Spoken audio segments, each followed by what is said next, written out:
Sir next topic is regarding complex formation. सबसे पहले आपको ये पता होना चाहिए कम्प्लेक्सेस होते क्या हैं। एक्चुअली जो कम्प्लेक्स वाला टॉपिक है वो कोऑर्डिनेशन केमिस्ट्री का है, यानी कि आपका नेक्स्ट चैप्टर है, तो उसको डिटेल में उस चैप्टर में करेंगे। आज सिर्फ यही समझ लेते हैं कम्प्लेक्स होते क्या हैं। कम्प्लेक्स में क्या होता है, सेंटर में होता है मेटल। मेटल कौन सा, जो ट्रांजिशन एलिमेंट है वो सारे क्या है, मेटल। उसके आसपास मैंने क्या लिखा हुआ, L L L L.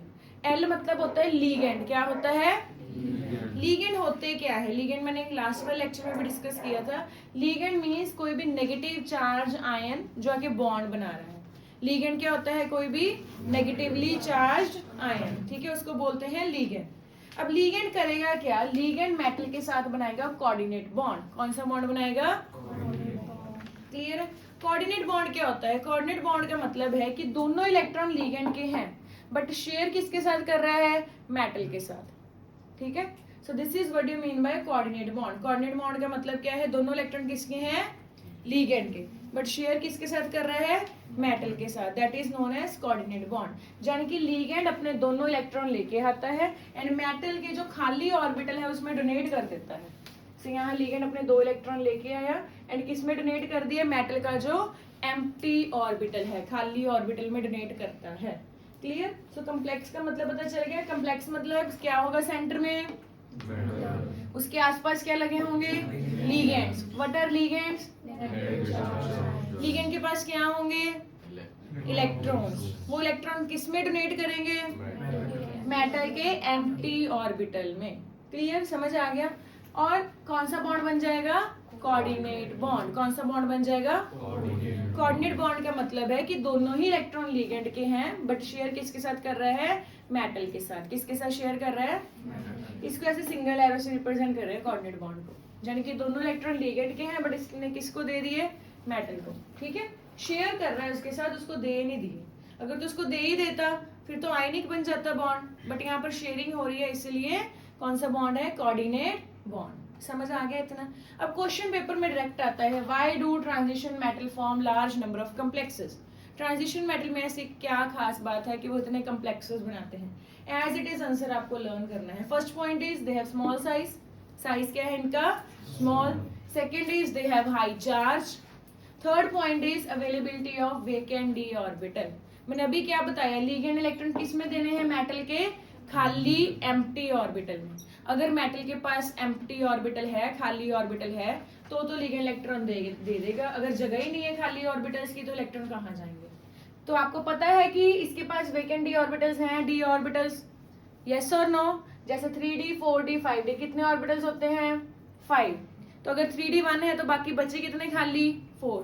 3d 2 में कितने बच गए, 3 एंड सो ऑन, ठीक है। सो अल्टीमेटली एम्प्टी खाली ऑर्बिटल्स बच ही जाएंगे।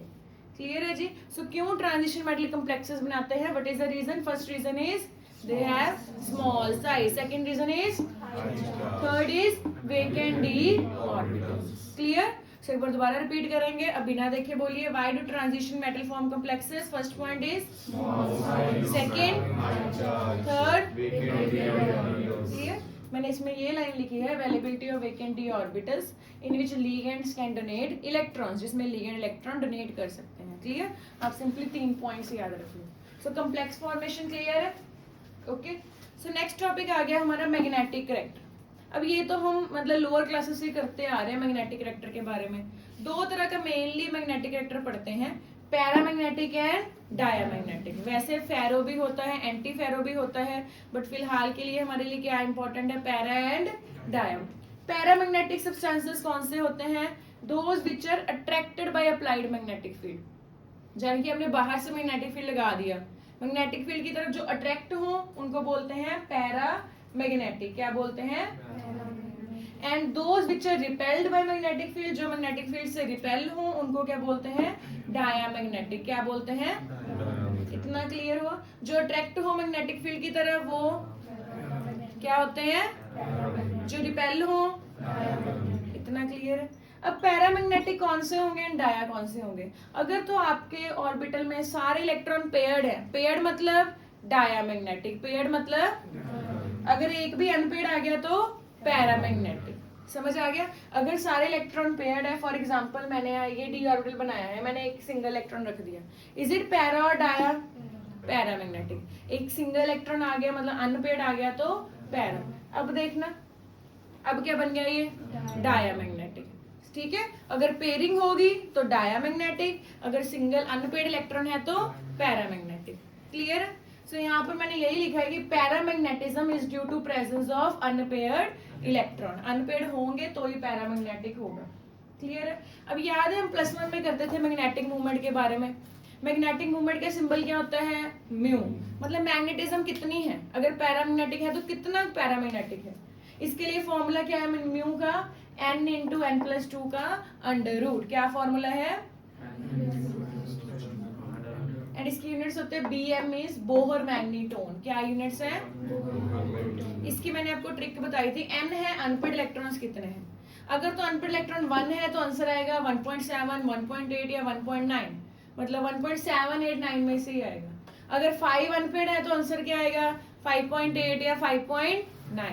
अगर 3 होते तो 3.8 या 3.9। अगर 2 होते तो इसको सॉल्व करके यही बनता है, आप सॉल्व करके देख लेना। 1 रख के देख लेना, 2 रख के देख लेना, 3 रख के देख लेना। इतना क्लियर है बच्चे? समझ आ गया? So what is magnetic vector? Those who are repelled by magnetic field उसको क्या बोलेंगे? रिपेल्ड वाले डाया, एंड अट्रैक्ट वाले डायमैग्नेटिक कौन से होते हैं? जिनके इलेक्ट्रॉन पेयर्ड हो के अनपेयर्ड? अनपेयर्ड वाले मैग्नेटिक मोमेंट म्यू का फॉर्मूला क्या है? n इंटू n+2 का अंडर रूट। क्लियर है बच्चे? समझ आ गया? तो यहाँ पर n क्या है? Number of unpaired electrons, and इसके यूनिट्स क्या है? बोहर मैग्नीटोन। क्या यूनिट्स है? ठीक है, समझ आ गया बच्चे? क्लियर है? अब नेक्स्ट टॉपिक पे चलते हैं, जो लास्ट हमारी प्रॉपर्टी है, दैट इज अलॉय फॉर्मेशन। ठीक है, अब सबसे पहले अलॉयज होते क्या हैं?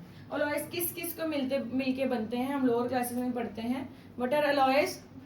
Homogeneous mixtures of metal plus metal या मेटल प्लस नॉन मेटल। मतलब एक मेटल होना जरूरी है, एक मेटल के साथ चाहे मेटल लगा दो या मेटल के साथ क्या लगा दो? Non metal. एंड मिक्सचर कौन सा बनना चाहिए? होमोजीनियस। होमोजीनियस मतलब कंप्लीटली डिसॉल्व होना चाहिए।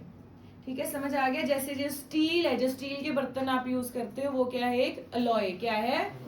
उसमें आयरन भी है, कोबाल्ट भी है, निकल भी है। समझ आ गया? सो डिफरेंट डिफरेंट मेटल्स को मिला के बना हुआ है, so that's why that is an alloy. समझ आ गया? So alloys are homogeneous mixtures of metal and metal और मेटल एंड नॉन मेटल। अब अलॉयज बनते कैसे हैं? जैसे ये हमारा एक एलिमेंट है, ए मतलब एक ही था, इसमें मैंने क्या कर दिया, अगर किसी कई जगह पर ए की जगह बी आ जाए तो ये क्या बन जाएगा? अलॉय।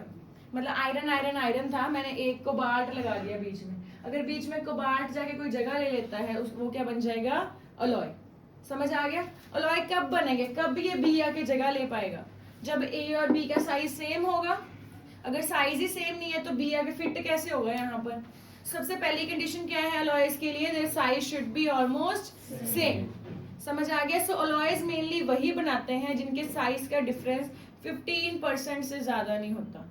मतलब ऑलमोस्ट 15% साइज का डिफरेंस है तो ही अलॉय बनेगा। ठीक है, मतलब इतना सा डिफरेंस ही एक्सेप्टेबल है। सो यहाँ पर क्या लिखा है? These are formed by those metals whose atomic radii differ not more than 15%।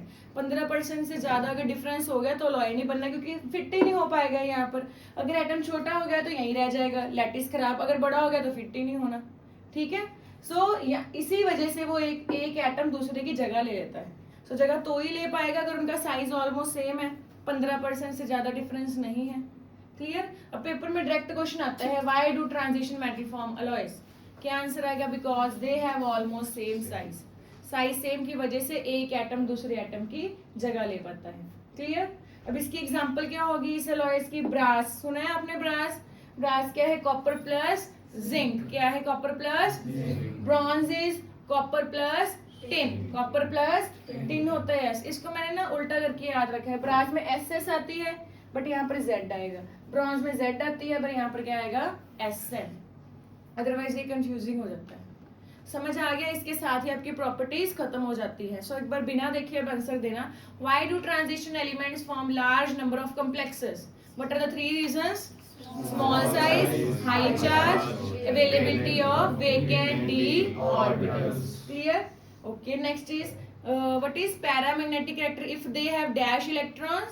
Unpaired electrons. ठीक है, what is the formula of mu? Magnetic moment. And units क्या है इसके? Bore magneton. अगर आपके अनपेड इलेक्ट्रॉन 1 है तो आंसर क्या बनना चाहिए? 1.7. अगर 9 है तो 9.89. समझ आ गया बच्चे?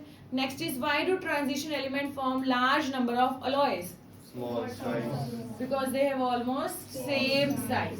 ठीक है, समझ आ गया बच्चे? तो इसके साथ ही हम कंटिन्यू करेंगे इसके क्वेश्चंस.